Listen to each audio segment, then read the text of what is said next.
You'd find some weird comments when you post your videos and all these things. They're like, but hey, so you're ABC, hey, so you see at night. I've never understand that. How do I have short sight during the day? And then at night, I can see like a cat. Kila mahali. Nauliza wapi utaka kujua. Hi guys, welcome to another episode of Be You, Be True. My name is Florence Kisombe and I am excited to be here. I have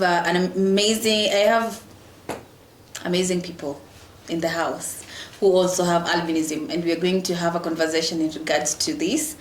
This year's theme actually, because every year we are guided by a theme so that we understand where we are at in terms of the milestones of persons with albinism, as well as organizations that are doing great in championing for the rights of persons with disabilities generally, and also persons with albinism as the key factor.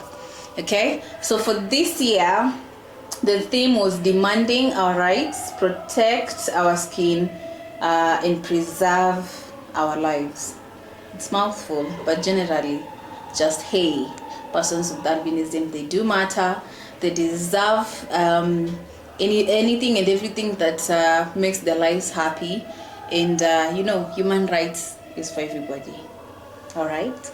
Welcome, my guests. Do you mind just introducing yourselves, and then we can proceed to our conversation today?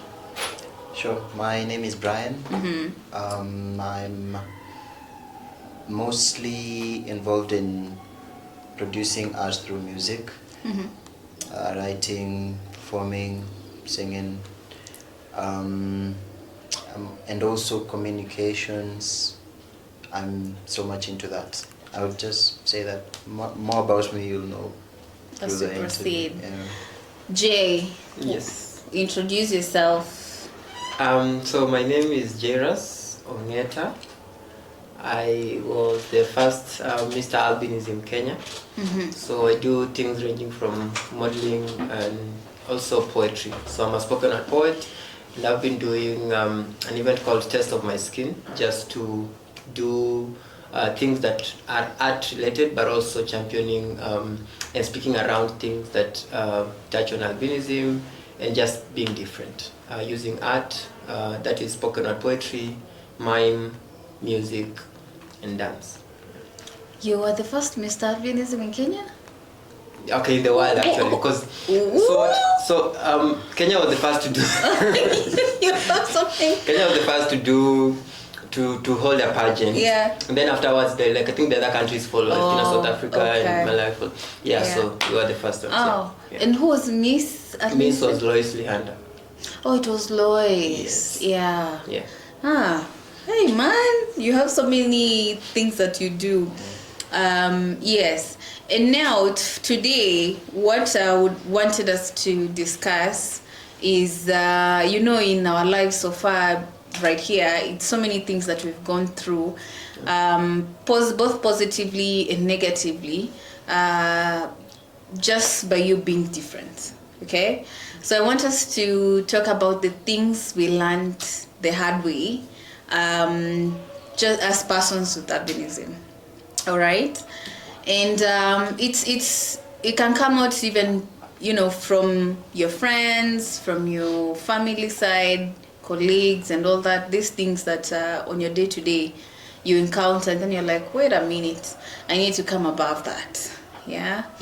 So may have a list.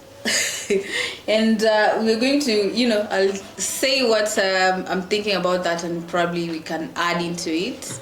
And number one for me, it's the aspect of you have to create awareness and teach people about albinism your whole life.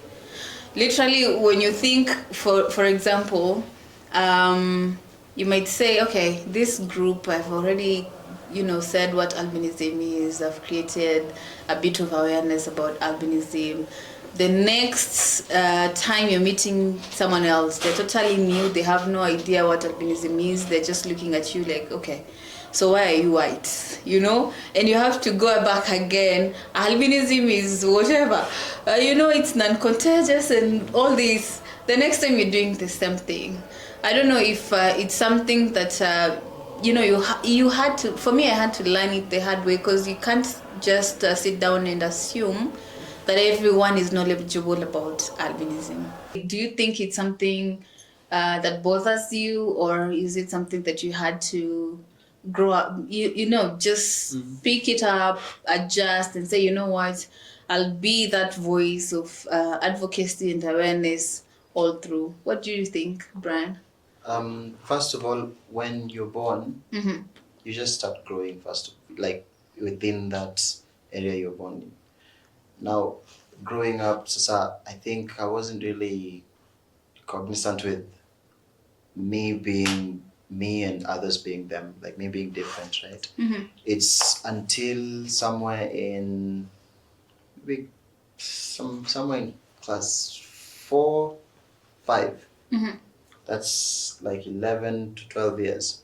Then you start realizing some people acting different, and then already you're seeing yourself, you're different. Because when you're a kid and you're exposed to seeing things globally, you see the Wazungus or Maju and everyone, so you'll just be thinking that everyone is different, and I think I'm one of them, something like that. But then you come to understand about it when you grow. That's something lijua 12 years. It's a matter of genetics. It's the same thing as watu wenye wana stammer. Yeah. It's genetic. Same thing as watu tu, let's say wako na vidole fupi. Vidole fupi? It's a thing. It's a thing. For real? Sure. Okay. It's a thing. Short fingers. What? By the short finger people. So yeah, my point is... Forgive us, short finger people, forgive us. My point is, once you understand that it's something once you understand that the world is actually a cocktail of, I had to use the word cocktail. Yeah, a cocktail of different people. Now you come to, you'll now start embracing it. Of course it's hard to talk about it, or to start teaching someone who maybe you expect them to already know, especially if they're older. You're like, I expect you to know this, and it's nothing. Sometimes actually I find it easy. I find it fascinating really that kids do not really care, the young kids, but the older they get, now let's say you've been growing in an area where you've never really been told about anything to do with albinism. Yeah. Once you, let's say, you now encounter someone living with disabilities, with albinism, you now start asking them questions, and if the explanation is not enough, you now start judging them the way you want to judge them. Judging could actually be both ways. It could be the positive side or the negative side. You could start judging them maybe they're not able to do anything. Others will be I think these people are the special kind of people who could actually do anything, maybe if they pray, God will listen to them more than I could. It's a thing. Yeah. Yeah. So understanding the genetics within everyone is something that it's actually been hard not really hard. It's been easy once I understood a certain way of telling them or communicating myself to them, just being me, having fun with them. Then hapo ndo unapata after 2 days of knowing each other ndo wanaanza, by the way una feel aje about this, nimekuwa na kama hata ujali nini, nikamwambia yeah, because it's not really that much of a big thing. Yeah. It's just that the only thing I would say that we would need is just the recognition of not being kwa kando na inakaa so old school. Yeah. Yeah. Just that. Yeah, myself also, I've learned the hard way that you always have to create the awareness around albinism, because you always meet different people. Yeah. So sometimes you will find even an adult who's never met a person with albinism in their life. So you still have to to do that explanation. So I think we need to know that happens, so that we don't have to get frustrated by it or tired. There are people who are generally truly ignorant. They don't know. Yes. Maybe there are others who do it out of spite. There are, but kuna watu genuinely that hawajai encounter. Some are just genuinely asking. So usually I think it's just how you take it, have conversations with people, and just be able to see. And then of course, that's how we create awareness to more people, so that we have more people who have the positive perspective than those that have the negative. Yeah. And in this case, being different, and all the time you also doing the awareness work that you do, test of my skin. Do you get I know you get to do this thing again and again. My other factor that I want to dive in is, does this also create this notion of the mind that also I have to put a lot of effort in fighting for my space, for the seat on the table. Hey, nimeongea kizungu mpaka nimefika. Yes, like, is it something that you've learned the hard way, that you're different? People don't know much about who you are. You keep on telling them, this is what I can do, this is who I am. They keep on asking, hey, if you're not going to do activities under the sun, utafanya A, B, C, D, will you manage to do? So do you find it difficult to also, again, fight for this space and, make sure that you have a seat at the table? Yes, it is. Also depending on the environment. There are environments that you might find it easy because maybe like the people there are understanding, but you might find yourself in an environment where maybe even the leadership doesn't understand. Yeah. So you are the one to, I think now that's where it comes upon you, because no one will come to spoon feed you in terms of like fighting for your rights. Sometimes it just has to be you. So you have to go ahead and prove yourself you're able to do something, or if you feel that your rights are being denied in a way, you're the one to speak up. Yes. You're the one to show up and prove that you can do it as well. Yeah. Sometimes it has to be a hard push from you to just go ahead and prove yourself as well. So like there are environments, yes, that it's not so difficult because maybe they understand, they already have an experience or have met other people already. But then there are environments that you just need to be the one to go ahead. Yeah, and that brings me to the aspect Mozo Mongelele about leadership. And me being in the space of corporate space especially, you'd find there's this aspect of biasness. And it's something that is very much unconscious.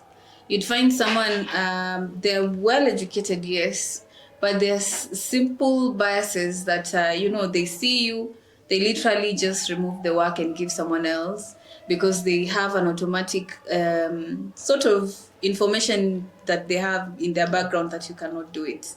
Ama they're handling you in a certain way because they're feeling like, hey, I don't know if this person is sensitive. If I do this, probably they'll start crying, ama they'll feel offended in a way. So it just, to add to what you've said, it's very important for us to acknowledge this and make sure that we push and get what exactly we deserve and what we are looking for. And actually there's when you talk about corporate, yeah, I've also been in that space for a while. And how old are you, Kwanza? You was okay, so I know Brian, and this guy was done with school the other day. Not the other day. Okay. Hey, you've been in corporate space? I was done in school. But anyway, I was in in that corporate space for a while. And what I came to understand, there's like you could have a team of 10 members. That's how they're like divided in the office, right?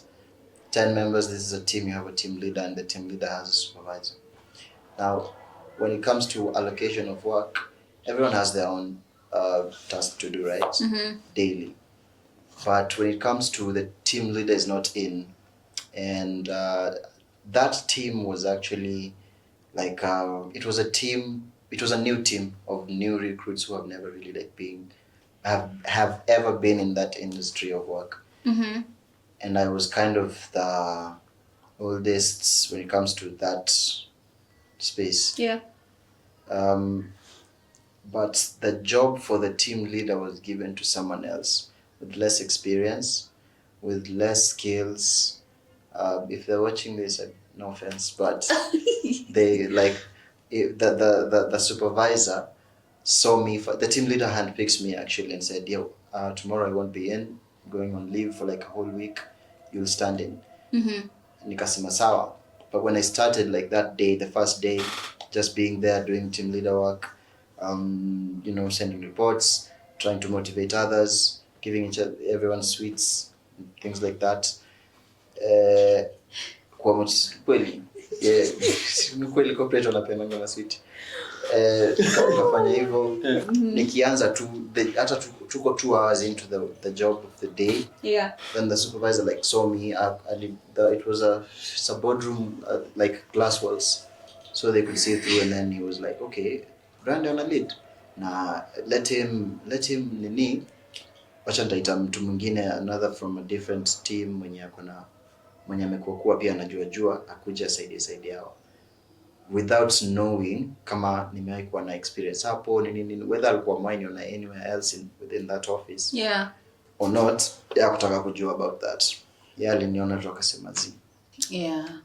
And it's such a big issue in our community, and it goes into different areas. It's not just even corporate. You'd find even, say, in film, for instance. I don't know if you, Jay, in your modeling career, I don't know if you actually progressed it. Somehow it died. But the aspect of even saying you want to go for brand shoots, some brand deals, and when you're doing an audition, you're told you're not, say, black enough.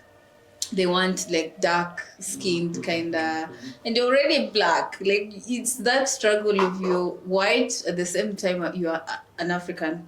So it's more of I feel like it's a problem in our community, and as much as yes we are creating awareness, it's also something that even the community should take up and try to learn and understand that everyone is very much capable of doing what they are doing, and in some cases we can even do much better.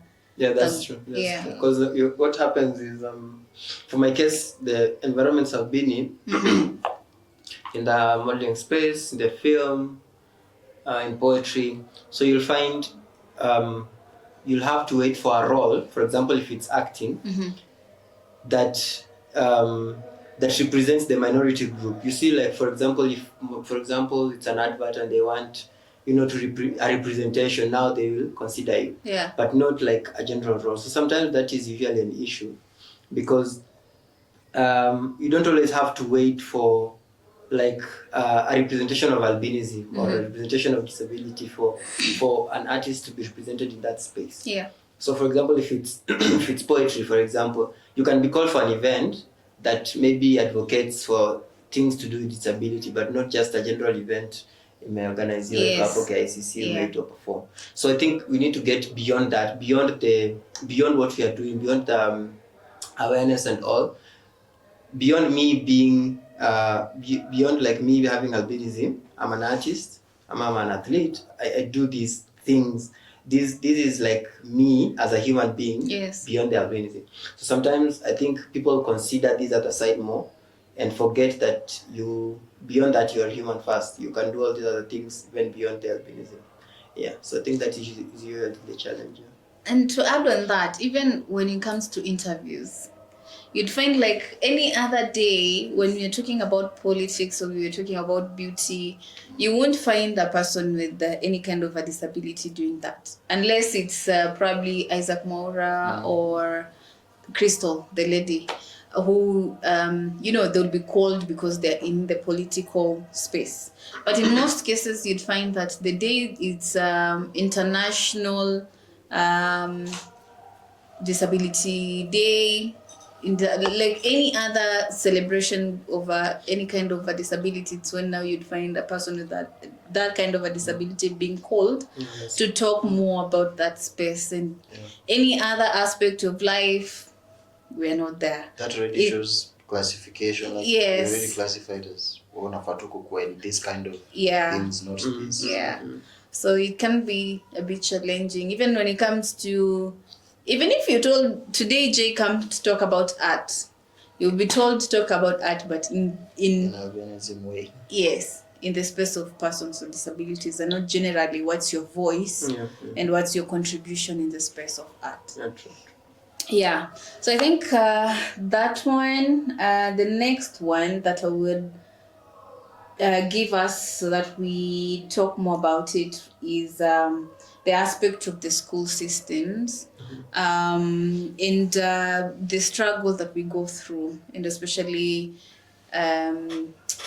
we don't have the vision everyone has. We are very, very low-sighted, and you'd probably say the school system wasn't designed for us in a way, because ideally the notes you can't even read on the board. The speed in the sense of exams, we have to, you have to find mechanisms so that you perform better, same level as the rest of the classroom. For me, especially because I went to regular school, so I actually had my own small desk. So when the teacher wrote, say this is the blackboard, if the teacher was writing on this side, I would just pick my desk, move this side so that I copy the notes. On this side, again, do the same thing. And you'd find, like, if you're writing your notes, one mechanism I came up with was, and especially when the teacher was, what was it called? Dictating. So like I used to write very, very fast because I can't wait, so that I capture everything. And I used to hate when they write on the blackboard. So for me, that was my experience as when, in regular schools. I don't know for you, Jay, did you get to go to regular schools, or how was that experience for you? Yeah, I did go to regular schools in my initial years. Yeah.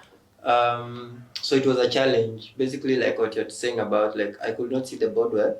So I either had to wait and copy from someone or go to the board where the teacher is writing and I write from there. Yeah. So I think that's what worried my mom. So she decided to ask around what could be the issue. So when we went for eye checkup at, we went to Sabatia Eye Hospital in Kikuyu. So she was advised to take us to a special school. So I think that's how she settled on taking us to the school we went to. Yeah. So from there, I think it was generally okay because the teachers there understood. We can go and stand there and it's okay. So I think that reduced my struggle in terms of like the writing and processing in class. But then now, as I mentioned it before, you guys got it a bit tougher, but for your advantage. Yes. So you see, like, you study in a regular school and you have to endure all that. So after you're finishing school, you're already used to that and you're able to navigate well. So compare that to someone who's studied in a special school all their life, and now they come to the real world. Yeah. And there is no special world. Oh, yes. General it's a world so you for just everybody. have to exist in that way. Yes. So I think, so it's two-way. So for me, I think I got it better in terms of like the writing and all. I didn't struggle as much after I went to the special school. Yeah. Interesting. For me,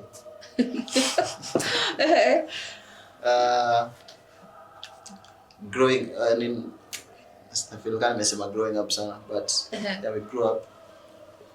I'm 27 years old, by the way. So Now you know. Yeah, now I know. 28 next year. So, if you are somewhere in class 5, 6, 7, I think it was 6. That's when I went to Sabatia, and I was given ka nini fulani. Actually struggling like on the board, whatever you guys have said, it's literally the same thing. Yeah. Like you like the dictating part. Ukidictatiwa the notes, you write really, really fast. But when it's written on the board, you don't like it. It's actually hectic. But that was solved in class 6 when I was given like a certain binocular telescope. Yeah. Oh really? I started you using guys? it, and it worked really well. But yeah, it worked for me really well. Performances even improved. That was in class 6, 7, 8, from 1 to. They didn't like the idea. It was actually proposed by a certain English teacher of English. Aliona kila sana songesha desk tu. Kila sana copy kwa mtu ndio akiandika jaba pia mimi naandika jaba. And the thing is, for that one, actually, you don't even see their handwriting. Yeah. It's even crazy because you're trying to look. For you have to put things here. Na saizo ako willing to help kabisa, ako me I'll help you. But even for him, he's writing notes. Vitu anaandika hata zingine anaandika elewi. Sasa akiandika hivyo pia so unapata performance yake exam inakuwa tu yako. Oh my god. Yeah. But yeah, so from 2, I think from 3 hapo ilipotea. Tuna believe that ni mtu alichukua maybe aenda fanye mashughuli zake ama uzee ilibwa from 3. Sasa nikaanza tu kuandika ngoma. Iliboeka, but it ilisaidia sana, and ilikuwa na help like just. Was it one only? I've never experienced that. At first I thought it was torture. Ilikuwa na feel like torture. Yeah, I know inamsaidia, but because for me I've used it. Yeah. Okay, kwangu bado na feel ni struggle kidogo because now it's a telescope, yes. It zooms in, you can see the board. But now ukiweka hivi, you can only see like one beat. So you have to move. So unasonga. Alafu I think ukitumia after a few years una master kabisa. You can actually like be told pale kumkoko field break time. Una ule hata utafute. Shafika hapo. Ati wow. Ina work like it was like my eyes. Yeah. Ina work vizuri, ilikuwa poa. Na naweza advocate for people upatiwe hizo sana. Okay. But at least wajaribu zikuwe to both sided. Yeah. But smaller ones, si kama zile za tourism. Hizo ndo mliko mnapewa? Telescope yenyewe ilikuwa kadogo, inatoshana like just like 2 inches. A small one, but if you get like double-eyed telescopes, you're good. The binocular one, the small one. Yeah.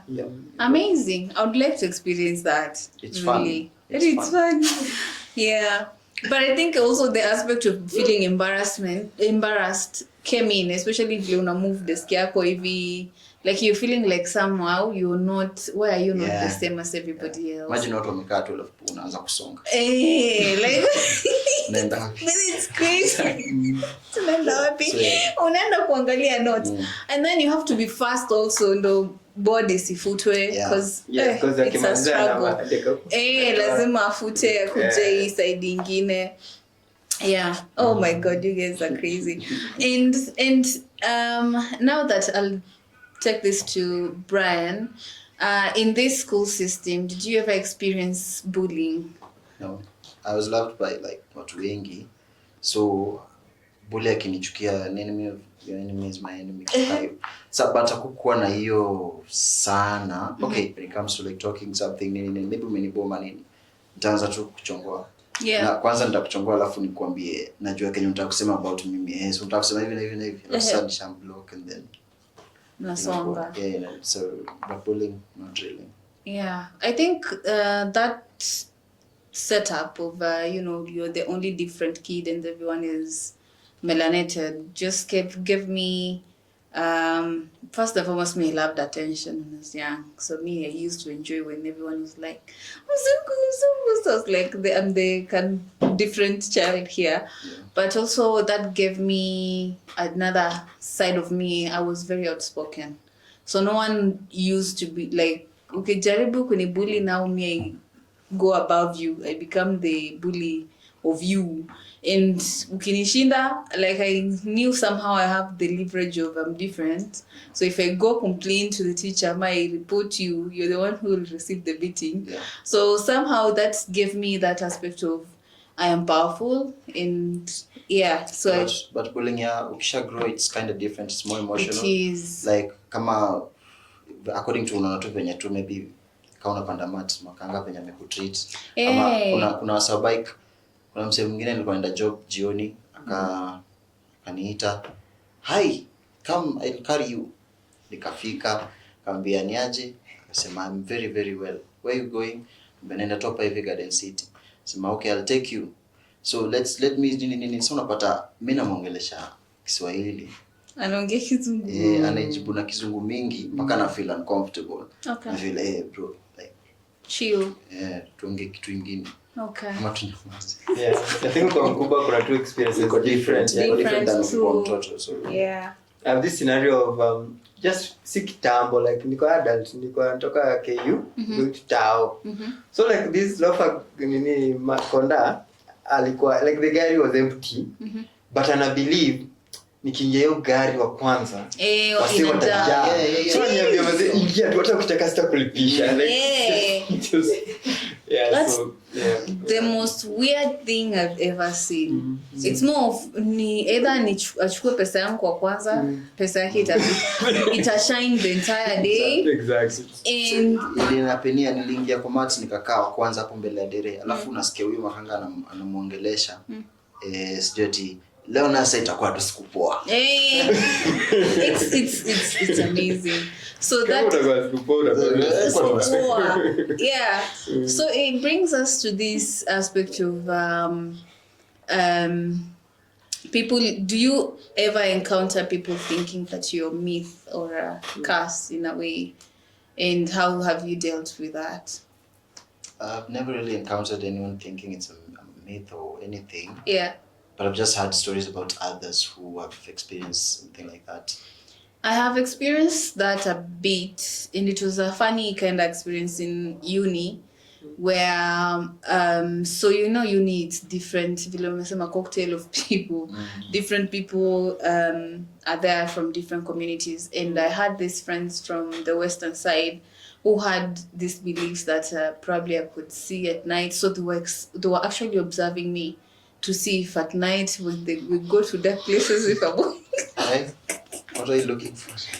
No, don't do that, Dad. Don't do that. No, like you find like sometimes you just on a path. Yeah, they're expecting for me to see much better than them, or you'd find like they didn't want to touch me because they were like, if we touch you, we know that you're going to probably, I don't know, swell, or you're going to unatoboka. Wanafanyanga hivyo kisembe. Yes.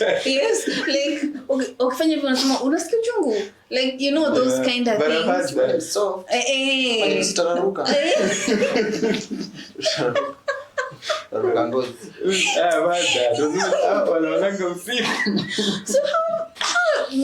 So how I navigated that was I literally had to be, so I'm their friend, so I had to continuously living against what they believe. So wakinishika, I'm like, I'm not feeling anything. It's just as normal as any other, Ama sujui, can you even cook? I don't think you can cook. So utachomeka. Ama like they believe also, some do believe the rays za jua na the heat ya moto, it's the same. So they are more like, can you even cook? I don't think you can cook. So I had to live life the way they're living for them to realize enyewe you're not what we believe. You are more of a human being than what we are told. Now you living it the way they're living is now the loudest way of communicating your awareness. Yes. But ukijaribu tu kuambia that so wengi wako naive. Wengine just don't want to learn new things. Yeah, and it's those things, what Jay said earlier, some of these people, they've grown up and they've not interacted with persons with albinism. So you'd find what they're being told from generation to generation of how persons with albinism act, or they're supposed to act and supposed to be. So you'd find the moment they have an opportunity to interact with a person with albinism, it's more of they want to check if these things are true. And even now the problem comes in for the people who've never interacted with persons with albinism. They have different kind of notions, and you'd find some of weird comments when you post your videos and all these things. They're like, but hey, so you are ABC, hey, so you see at night. I've never understand that. How do I have short sight during the day, and then at night I can see like a cat? Like, what do you mean? Wengine wanauliza ngoja mweupe kila mahali. Nauliza wapi, nataka kujua. Yeah, true. It's true, baby. Oh my God. So we literally go through the same thing in a way. Things zingine tu ni comedy. You know, just like, for example, if you meet kids, for example, you always have two types of kids. Mmoja anabelieve wewe ni mzungu. So mmoja anasema ni mzungu. Mwingine anasema hapana, ni albino. Wako wanapigana na mshana. Wako tu hapo. Tunataka tu kwa skuma. Wako tu hapo wanabishana juu yako. Actually tumeshuka hapa kwa parking the other side. Kuna certain mama alikuwa anapishana na mtoto wake, akamuuliza mamu ni nani? Tukiuliza the directions. Akamwambia huyo ni mzungu. Tukikuja sasa mimi imagine unaambiwa haya sasa ongea kizungu. Kweli inaanza kutoka pole tu. Oh, crazy. Have you ever gotten to this crowd of people who think you have a superpower? I know we've mentioned the aspect of like when you give the makanga money, they feel like the moment they see you in their business, in their vehicle, they know, bam, today I am getting loads of cash. You have a streak of good luck maybe yourself. And I remember there's one thing also I told my people here some time back. Like you see these people of Mkokoteni, these people in town. Literally, that guy struggled until gongad me kwa mguu, and then those blood that came out, and then for him he was like, now his day is going to be okay, because ali struggle to kugonga. Anigonge. Dark. I know, it's dark, but I think I've experienced that. You've experienced that? You have? I'm drunk. Those guys on a police cats. You guys railways your side? Yes, most on railways.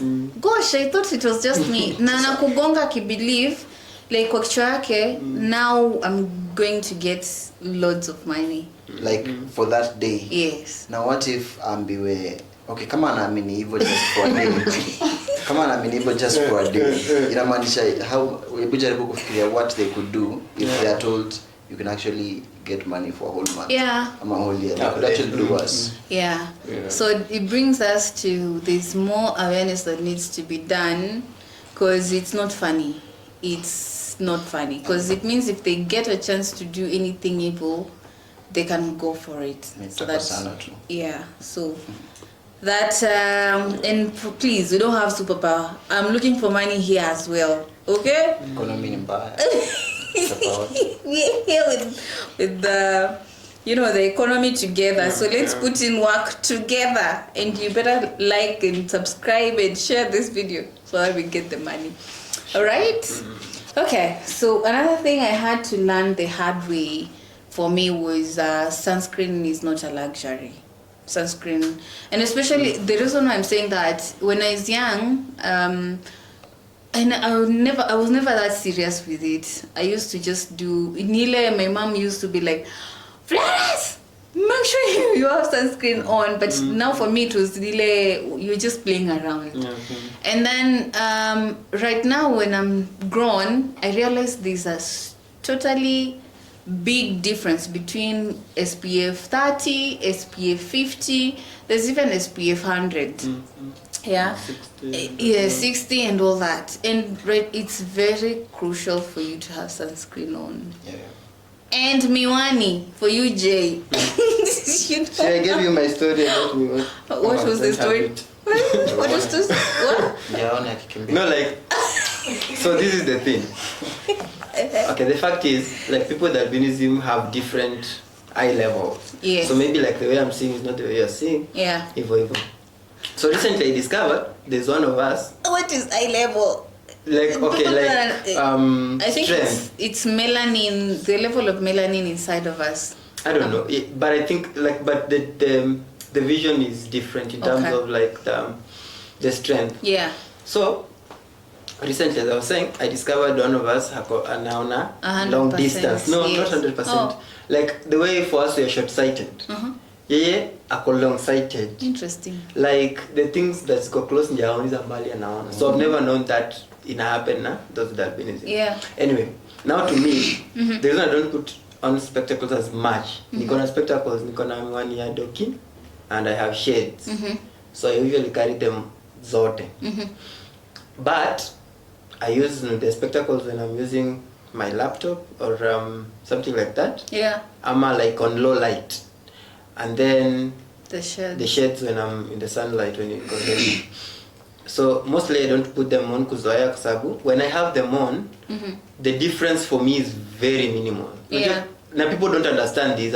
Paka leo here I meet people wanakwambia unafaa upime miwani. Yeah. I know a doki. I know an ophthalmologist that can decide. Yeah. So I told them I've been doing this since I'm this many years old. Yes. And I've been pimaring miwani since I was young. Yeah. So I've like gone to all those. I've had miwani ya Optica, Lions, Whichever. all those I have. Even the people who come with the experiments. Yes. So I know my eyesight cannot like improve as people think it can improve. Yeah. So my eyesight, so the spectacles mostly help with clarity kidogo too.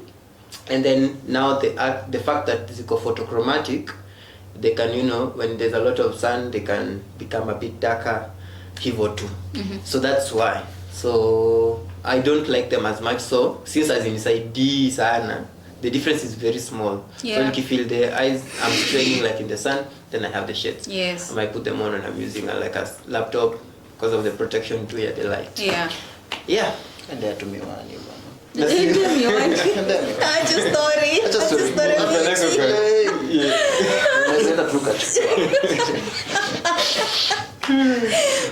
But naelewa inside watu wanadhani Yeah. maybe it ni different when let's say ukivaa ukitoa but una realize pekee time unataka kwanza kuvaa miwani before you've never like tested any specs uta realize that they're actually the same.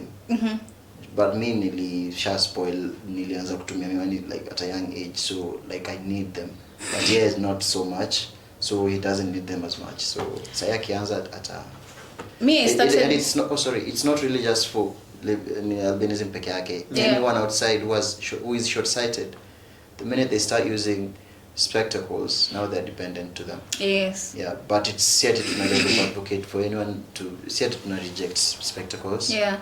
Where like how do you man like ukitaka kuvaa miwani wejibaba. Yeah. Me, I started wearing specs when I was in class 8, towards the end of class 8 when I was going to Form 1. So all through I just used to see, nilikuwa tunavalishwa kofia, and then I was just okay. Nilikuwa nakuvalisha kofia. My mom. Zivaa tu peke yako. Nilikuwa navaa, of course, but it was when you're a kid you don't want to do these things. Yeah. It's your mom forcing you to make sure, because your mom understands better. Wewe uko hapo tu, you just want to have fun and jump. But now tulikuwa tunaongelea nini tena? Spectacles. Oh, yeah. Yeah, but to your point, even ukiwa kwa ofisi, you find that ukivaa miwani and then you say, I can't see that, can you zoom? They're like, no, kuna miwani mbona uone? And then whether you have miwani or not, you have to see things. Yeah. Like wengine wanafanyanga hivyo kuonyesha vile unakaa. Like yeah. Ati hivi ndio unakaa by the way. Unasomeanga. Alafu anafanya kwa wasi wanaanga. Ama mtu akwambie like, oh, see this video, alafu anafanya hivi, like I can't see shit. Yeah. Give me your phone, like for me to see. So those are some of the things you have to learn the hard way and be vocal. Yeah. And be like, you know what, I have to do this, because if I don't speak out, it's me who is suffering. Ama sometimes shaikwa like it's outside. Maybe you're coming to Queensway. Sasa umeuliza wapi Queens Way. Maybe iko tu hapa juu. Yeah. But you've not seen. Uoni. Mimi nakwambia si ndio hii. Yeah. You umenikumbusha that one, and the aspect of going to a hotel and spotting someone. Sijui eti tuna meet mahali si nilishafika, ukiingia utaniona. Anakwambia nakuona kuja tu hivi. You like what? Like kuja mkono. I can't see you. Ama zile designs nilikuona tao tulipitana tu hapo alafu nikasema hello nikakuwavia siku ukuona like wengine wanachoka tu ati wewe katu hapo na picha. Wewe una snob. I'm like kuna hiyo pia ati umewa ignore ukitembea. Tumelenga tu hizo. But hiyo pia kuangia tu ya albinism, anyone else mwenye short sighted. Unaanga tu ni kama umelenga tu nimekuona. Hey. But it is what it is. It is what it is. Sasa ukienda kwa tili kwa ukuta lakini unaiona ndio ile but you can't see it. Wanadhani utaka kulipa. Wanakuwa na mwizi. Oh my god. Hapa. Kuja ukiwa ready. Oh. Okay. Yeah. Okay. So another thing, can we talk about self acceptance? As this aspect of it's never a destination, but it's always progress, and it can be a struggle sometimes because you'd find like you're saying you're doing so much work and you in this place where there's so much results. And then boom, you're upgrading, you're going to a different level, or you're moving from one space to another, and then you're realizing it's a totally new space, new people don't know about albinism, and then it takes you back again. You need to start accepting because someone is acting a certain way, being rude to you, talking badly to you, so that I mean, depending with what they understand about albinism. Me always try to be emotionally intelligent kiasi. Okay. Just try to understand kwanza you know your lane. Ujue kwanza lane yako ya wapi unafaa kuongea, wapi hufai kuongea. Juu kama let's say today nimekuwa during the day, siwezi sema ati nimekuwa ongea nimekuwa chatty. It depends wapi nakuwa chatty, wapi si kwa chatty. Now if you've already like grown in a certain area sana, just now you're free now to be you, and you know very well next month you're going to move like to a different place, or maybe you're going to be promoted to a different office, going to do something new. Ukifika huko nyamaza. Like don't prove them right, don't prove them right that ati wewe ni mpole. Just try to kwanza kuona watu venye wako, and then now you know your space in them individually. Alafu ujue venye approach pole pole, alafu utakuwa tena wewe umesha grow into that space. Even though you find so more of making sure you observe and then you plug in. Ndio nianze kujionyesha. Okay. That's amazing. Any additions, Jay, on self-acceptance? Just that, I think kuna touch on and I think we always mention unconscious bias. Yeah. So sometimes people around you watakuwa na hiyo, especially those who don't know you, watakuwa na hiyo unconscious bias. So sometimes watafanya vitu that might trigger you remembering, oh, mse anafikiri anafanya hivi because I have albinism. And sometimes sometimes that is the fact, most times yes, but sometimes on a little percentage utapata kitu tu imefanyika, ni nature tu imefanyika, but then since bado like ujajiremind vizuri like hiyo the acceptance, itakuhit udhani maybe someone is doing that because of maybe umeingia kwa match, and then assuming umekaa kwa uliingia like among the first people, then watu wamekuja wameingia kwa hizo places zingine zote, but hii place yako ndio the last kukaliwa, so kwa kila mtu anataka kusema ama wase atayuka kando yangu. So sometimes it can be true, maybe kuna mwenye fikiria hivyo maybe akamu, but sometimes maybe just nature, mtu tu ameamua pia mimi nitaka kwa ile side nasikia ukaka na ule msupa hivyo. So I think it's just reminding yourself every day that sometimes it's you to kujipea hiyo belief kwanza before wase wengine. Usi expect to feed from other people, kukupea validation. Be comfortable before they make you comfortable. So you love you find the mechanism to love yourself so much. Because again, there's even spaces you go to, say for instance like concerts, and then you find like some of these concerts you go to, persons with albinism or any kind of disabilities, they're never there. So uko hapo peke yako and everyone is just looking at you. Ile design, sometimes you might even start asking yourself, hey, kwani there's something wrong with me? Why is everyone just looking at me in this way? You're not like expected to be in that space. Not so many people are there. Actually, says in a concert because it needs too much work. Kwanza kuangalia simu maliko kila saa. Kuona mtu ako mbali. You can't even see concerts. I don't know if it's just me. Unless uko kule mbele. Again, the aspect of corner, you can't even see. Like for me, I'm an athlete. So I've gone for Kipkeino classics, hizo zingine like, but there's one nilisema tu, okay, sometimes kuna hiyo kufeed energy ya crowd. But usif like na kuona hiyo game ya core umekaa hapo, genuinely you are not seeing that game like awoni. So ukikaa kwako kwa haona na watch kwa screen it's much better. Unaona like kila kitu details. I hear you. It goes back to even big churches. You wonder what are you in church for? You can't see the pastor, you can't see the worship team, you can't see anything.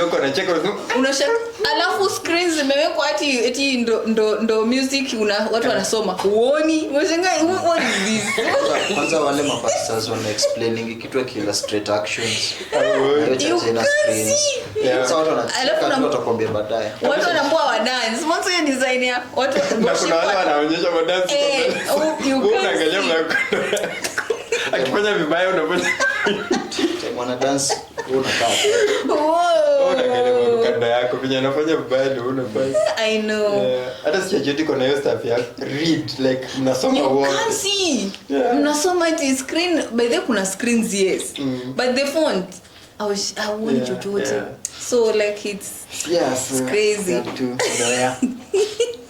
oh my god, you guys are making me feel like this life, you know what, I'm not alone. Good thing that it tutakaa only once sindio, so we just bambe tu until tuone vile tutaenda.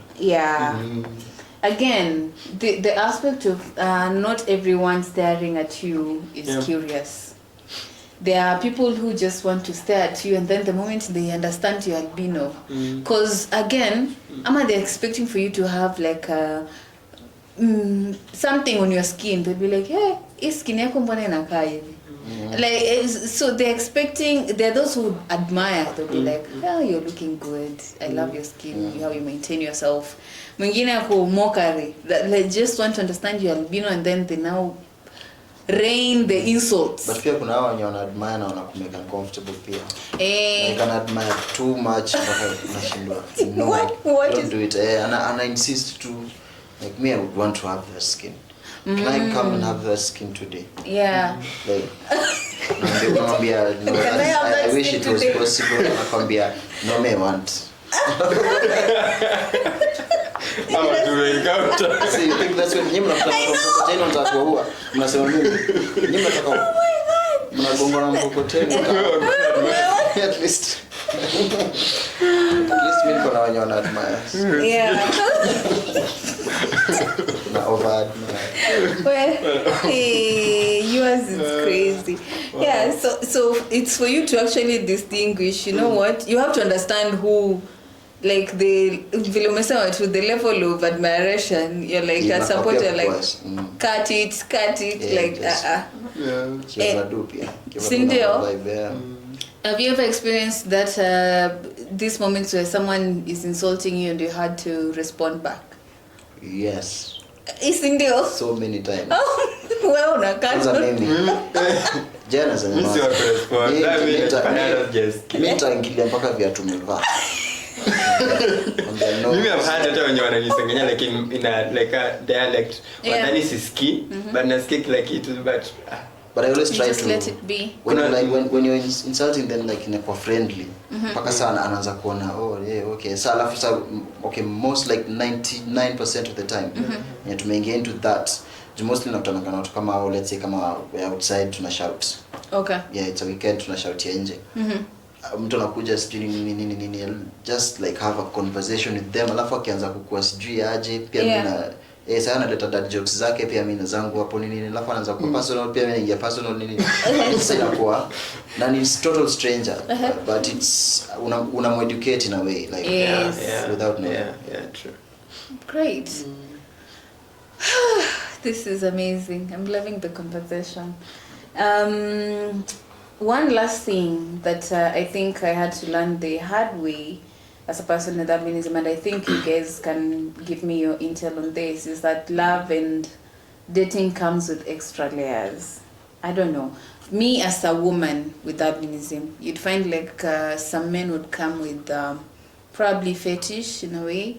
They just want to experience. It's not necessarily that they're chasing for a relationship, they're chasing to experience certain, to fulfill whatever they're thinking in their heads.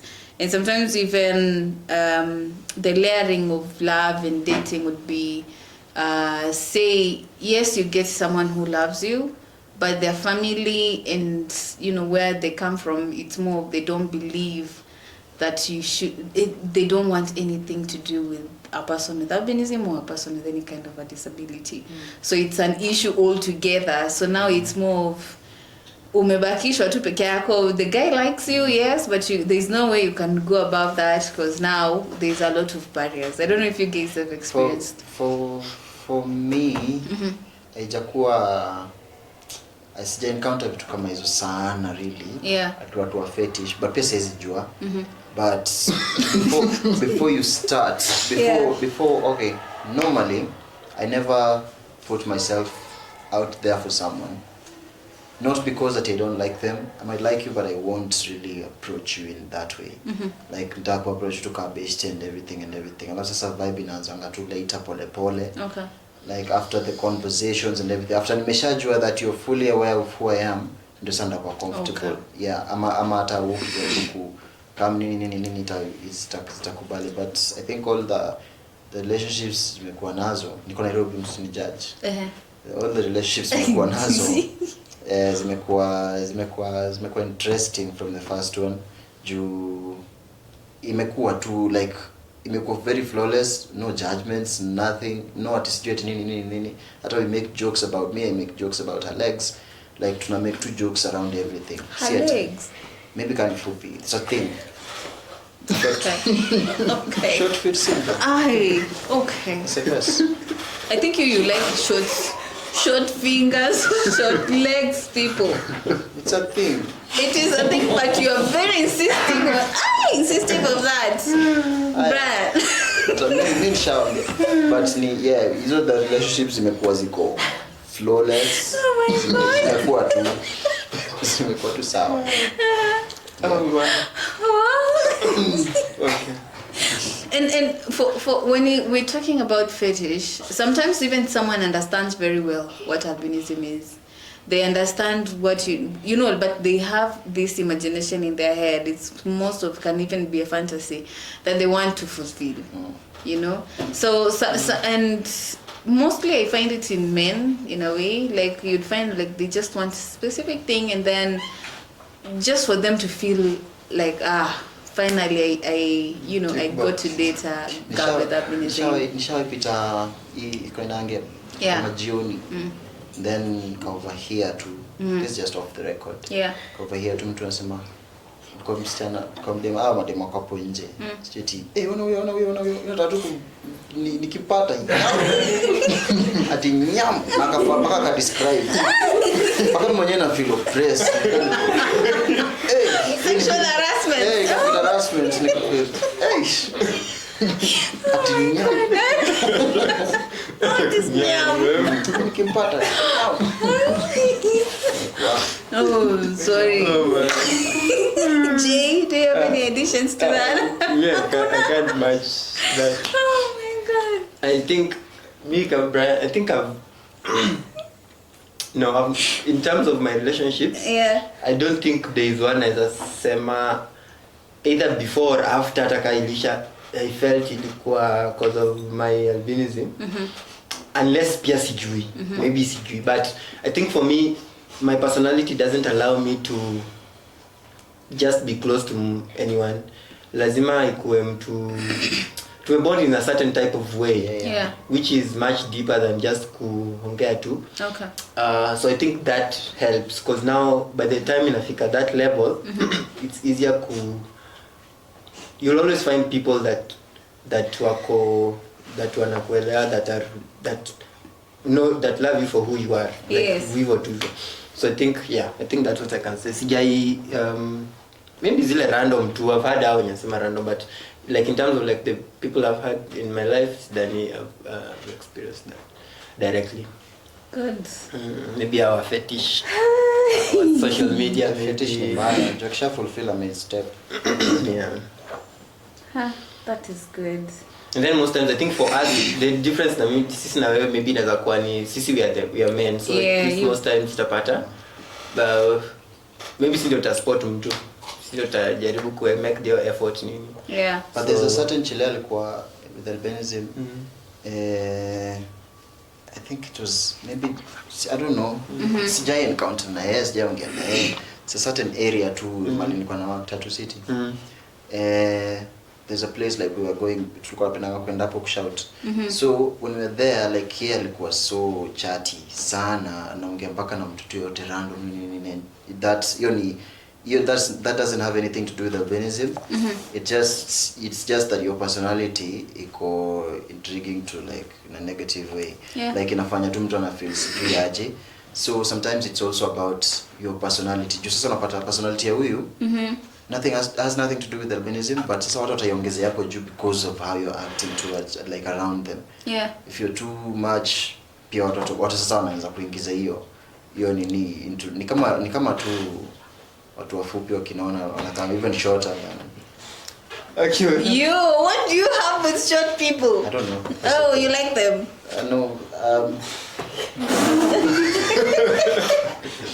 Ni watu pia. Short people community. You have an ambassador. Afawaita watu wawili wafupi hapa. Brian. Right here and hit him up.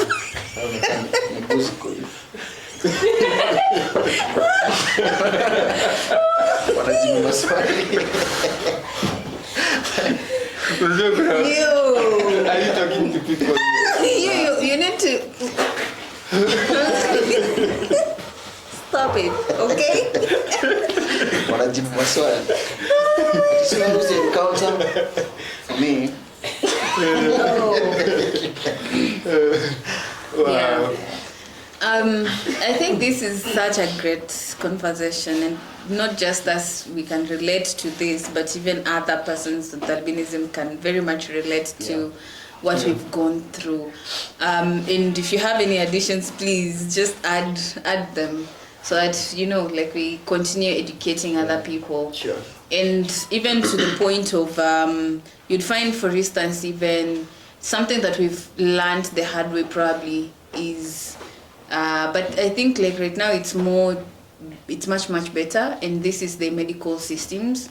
You'd find like Kitambo, we didn't have even doctors, dermatologists who knew, they had knowledge even for the eyes even, they didn't have knowledge on how to treat persons with albinism in specific. You remember the other time, tulipataga these people who came and, like they were washing our whatever pupils. Yeah. That experience was awful. I don't know what they were doing, because after that we never got any feedback or anything. You did the thingy? The people washed. I don't know if you experienced that, Jay. Now you were told at school like or to end to wash when you were short sighted. Yes, and after that you stay for like hours without seeing properly. Mini skeptic. You need to have before I try. Yeah, so like after that you're wondering, and then How after are they that doing it? Like walikuwa natoa the eyeball? No, they wash you. I don't know. That's all people eyebrows, eyeball way. Maybe wanatoa zote mbili wanaweka kwa dish wanaosha. I'm just saying. No. But anyway, moving on. No, it's more like they do. I think it's a gel. that they put. I can't remember. It's been a while since I did that. So like it's more of those things right now.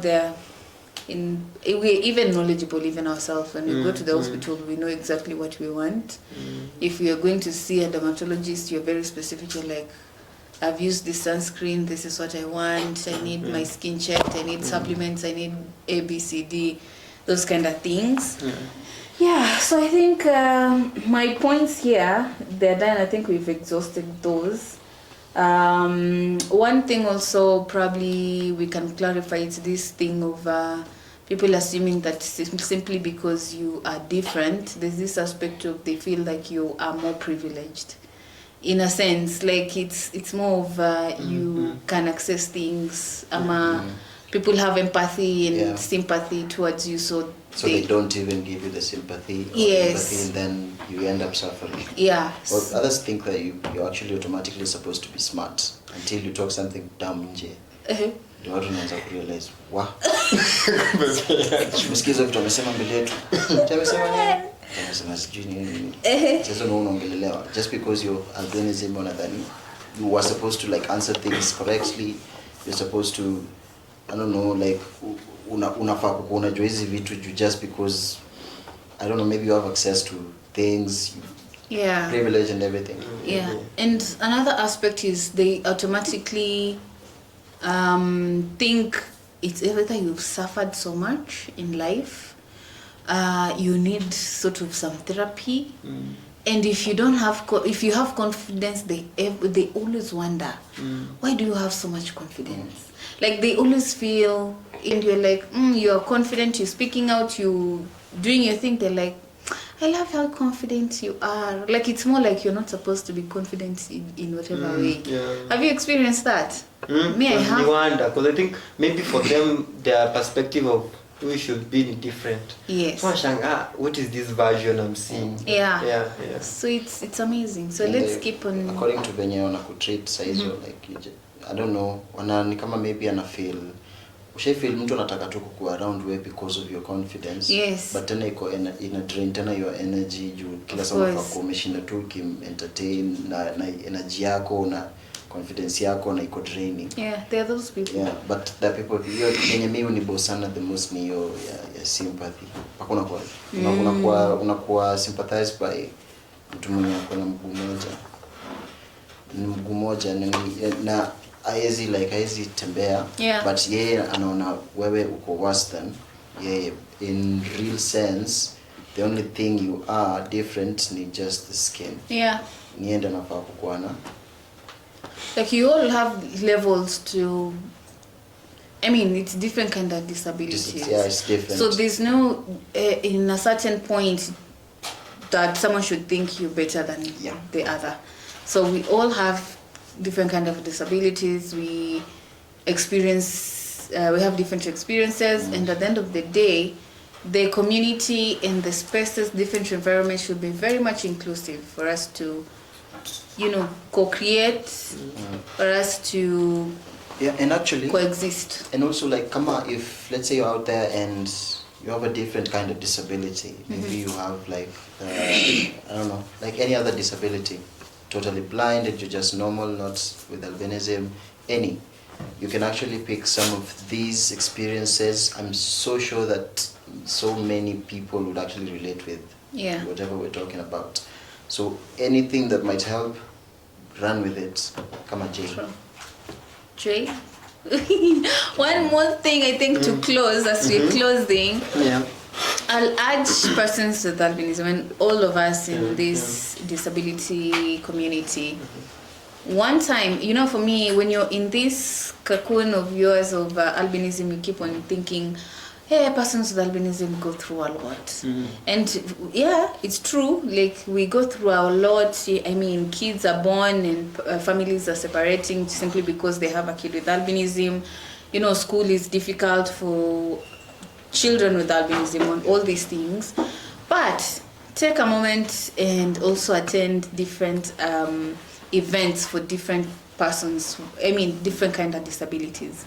for it to just open your mind and make you understand what other persons with disabilities also go through. Because I remember the first time I experienced the is it World Visual Impaired Day or something of the sort for the blind, and I got to understand their scenarios and how their day-to-day looks like. I was like, yo, I don't think even I have my problems, and like those moments you feel like you don't even have a problem, it's someone else who has a problem. So I think it's good for us to take a moment to also learn, and it's not just us persons with albinism, it's everybody. Learn what these disabilities are all about, so that you understand exactly, okay, these are their abilities, and if I support them in ABC, they're going to achieve what they want. Like, just understand what these things are. True. So I think that's what I have. We can close here? Ama mkona maoni mengine? Text. Oh my god. Okay. Thank you so much, guys, for tuning in, and for you guys being here. It's just a fabulous experience for me to just indulge in such an amazing conversation that shows not just me but other persons with albinism that we go through kind of similar situations, but at the end of the day, the life is for everybody to enjoy. So you have to find mechanisms for you to stand out. Find what works for you to make sure that you are actually thriving and you have a space, a seat at the table. And if you don't have a seat at the table, girl, create your own table. That's what they say. Create your own table, okay? Okay, so bye now. This is BUB True Podcast. My name is Florence Kisambe, and see you on the next one. Cheers. Thank you so much. Thank you, my guests. Thank you. Alrighty. Thank you. Thank you, Jay.